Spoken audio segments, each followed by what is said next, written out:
अस्सलाम वालेकुम जी, सोहराब बरकत आपसे मुखातिब है। ज़हीर मुनीर बनाम रियासत पाकिस्तान केस के हवाले से बातचीत करेंगे। उससे पहले आपको बताऊं कि एक इश्तिहार आंखों के सामने से गुजरा। एक प्रोडक्शन कंपनी है माली टब्बर, उनकी तरफ से वो इश्तिहार इतना बड़ा लगा हुआ था हर जगह पर, और वो कोई अदाकारा या अदाकार ढूंढ रहे हैं, उन्हें कोई अदाकार मिल नहीं रहा।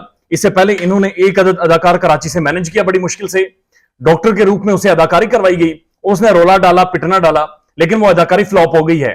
तो ये जो प्रोडक्शन कंपनी है, इनके पास और कोई अदाकार बचा नहीं है, क्योंकि जितने भी अदाकार मंजर-ए-आम पर लाए वो 48 घंटे उनकी लिमिट है, 48 घंटे चल सके हैं और उसके बाद बुरी तरह फ्लॉप हो गए हैं। अब डॉक्टर फातिमा रियाज हैं, जिन्होंने मेडिकल रिपोर्ट्स लीक की, जिन्होंने इस केस को खराब करने में अपना एक्सट्रीम रोल प्ले किया, जिन्होंने बच्ची को ट्रॉमा में मजीद उस ट्रॉमा में लेकर गई, जो मेहदी काज़मी की फैमिली को ट्रॉमा में लेकर गई, उन्होंने फेसबुक के ऊपर माजरत कर ली है, माफी मांग ली है। इन्होंने शायद अपनी मासी का वेड़ा समझा हुआ है या अपनी घर की छत समझी हुई है कि उस पर खड़ी होकर ये नारे लगा देंगी, बातचीत कर देंगी और बात खत्म हो जाएगी। इस केस पर एक मुनज़्ज़म तरीके से असरअंदाज हुआ गया, एक नैरेटिव बिल्डिंग की गई। तो फिर अगर डॉक्टर साहबा आज बैकआउट कर रही हैं अपनी पोस्ट से या सारी चीजों से, तो फिर इनके हक में जो नैरेटिव बनाते रहे, जो वीडियोस बनाते रहे, जो इन्हें एक जिहादी करार देते रहे, जिन्होंने इनके नाम के झंडे लगा दिए थे, वो झंडे भी उखाड़े, वो इन्हें अदाकारा भी तस्लीम करें और माली टब्बर के इश्तिहार पर बड़े गौर से सुने। अब डॉक्टर फातिमा रियाज साहिबा की ये एक दिन पहले की पोस्ट है, मैं आपके सामने पढ़ देता हूं। वो कहती हैं, लिखती हैं, kindly do not ask me further regarding Dua Zehra case. I have submitted my report to the honourable high court and it is highly confidential. यानी कॉन्फिडेंशियल रिपोर्ट ये कह रही है मैं जज साहब के सामने जमा करवा चुकी हूं, मुझसे कोई और ना पूछे। यानी आपने जब बाहर निकलकर खोपचे में ब्लू को इंटरव्यू दिया था और उसके बाद एक नैरेटिव मैराथन ट्रांसमिशन की गई थी, उसका जवाब कौन देगा? नोबडी, कोई पता नहीं है कि कौन उनसे पूछेगा।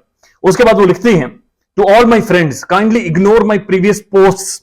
मेरी इससे पहले की तमाम तर पोस्टों को इग्नोर कर दें। Since I was intoxicated during the assessment of the mental state examination of दुआ इज़हारा, कि मैं चूंकि नशावर चीजें मुझे दी गई थी, पिलाई गई थी जब मैं बच्ची को असेस करने गई थी, तो ये रियासत पाकिस्तान जिम्मेदार है कि जिन्होंने इस डॉक्टर को या तो फिर कुछ पिलाया या फिर डॉक्टर झूठ बोल रही है या फिर कुछ पिलाया ही नहीं गया, इन्होंने किसी के कहने पर यह अदाकारी की है। उसके बाद लिखती हैं, now the effect of drug is almost finished. Allah का शुक्र है, I am fine with your praise. वो कह रही है वो जो कुछ पिलाया गया था वो सारा कुछ उतर गया है, और ये इस तरह से नहीं उतरा। ये उतरने की वजह यह है कि मेहदी काज़मी ने डॉक्टर साहिबा के खिलाफ भी जुर्लू पकड़ लिया है, और मेहदी अली काज़मी इसके पीछे भी आगे हैं। उन्होंने ये कहा कि ये जो लेटर है ये हमारी बेटी का नहीं लिखा हुआ, ये राइटिंग हमारी बेटी की नहीं है, इस लेटर का फॉरेंसिक करवाएंगे और ये फॉरेंसिक होना चाहिए।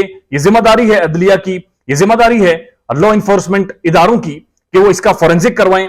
हैंड राइटिंग एक्सपर्ट्स को बुलाया जाए और वो इस चीज का तयन करें कि लेटर मेरी बेटी का नहीं है। यानी कि इनकी बेटी को जबरदस्ती शेल्टर होम के अंदर होते हुए फैब्रिकेटेड कंकॉक्टेड रिपोर्ट्स बनवाई गई। उसके बाद मीडिया के ऊपर एक खातून को लाकर अदाकारी करवाई गई, ड्रामा करवाया गया, केस पर डायरेक्टली असरअंदाज हुआ गया। और उसके बाद अब डॉक्टर साहबा कह रही है 3 दिन ड्रामा लगाने के बाद मेरा कोई लेने देने नहीं है, ये कॉन्फिडेंशियल है सारी चीजें।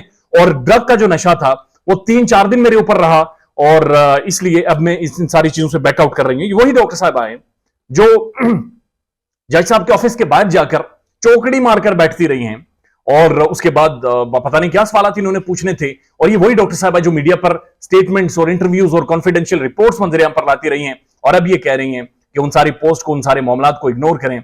इग्नोर नहीं होगा, इसका हिसाब देना होगा। और ये भी आप अंदाजा लगाएं कि अगर डॉक्टर साहबा कह रही हैं कि इग्नोर करें, तो उन लोगों ने जिन्होंने इसके ऊपर नैरेटिव बिल्डिंग की, जिन्होंने इसके ऊपर बयानियां बनाया, जिन्होंने इसके ऊपर मैराथन ट्रांसमिशंस की, जिन्होंने इसके ऊपर वीडियोस का सिलसिला शुरू किया, उनका क्या सदबाब किया जाएगा? उनका एक ही सदबाब है कि जो इश्तिहार आया है कि माली टब्बर प्रोडक्शन को एक अदद अदाकार की जरूरत है, उस पर संजीदगी से सोचें। ख्याल रखिएगा अपना। अल्लाह हाफिज।